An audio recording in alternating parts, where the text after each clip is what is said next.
তিন শ্রেণীর ব্যক্তির বিরুদ্ধে আল্লাহ বলেন আমি নিজেই কিয়ামতের দিন মামলা দায়ের করব। I will be against them in the day of judgment.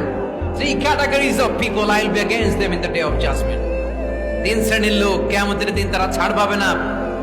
আল্লাহ বলেন আমি নিজেই তাদের বিরুদ্ধে মামলা দায়ের করব। এর মধ্যে এক শ্রেণীর লোক হচ্ছে রাজুলুন ইস্তাআজারা জিরান ফাস্তাউফা মিনহু ওয়া লাম ইয়াতি আজরা।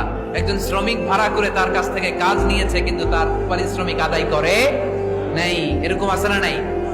দাপট দেখায় ইউনিভার্সিটির ক্যান্টিন গুলোতে। ইউনিভার্সিটির ক্যান্টিনে যে খায় মাগের বিল দেয় না, এরকম ডাকাইত আছে না নাই? চায়ের দোকানে চা খায় আগে পরে দিমু, বিল দেয় না, আছে না নাই? দোকানে যে পণ্য কিনে বিল দেয় না, পরে দিমু, আছে না নাই? কিয়ামতের দিন আল্লাহ তোরে মাস্তানি ছুটাবে, চিল্লা এখন ঠিক কিনা? আনা খাসমুহুম, আমি নিজেই তাদের বিরুদ্ধে মামলা দায়ের করব। কথাটা কার? এজন্য বিশ্বনবী বললেন খবরদার, মেহনতি মানুষ, খেটে খাওয়া মানুষ, এদের দোয়া কবুল হয়ে যায়। আতুল আজিরা আজরাহু ক্বাবলা আন ইয়াজিফা আরাকুহু। খবরদার, বিশ্বনবী বললেন শ্রমিকের ঘাম শুকিয়ে যাওয়ার আগে তাদের পারিশ্রমিক মিটিয়ে দাও।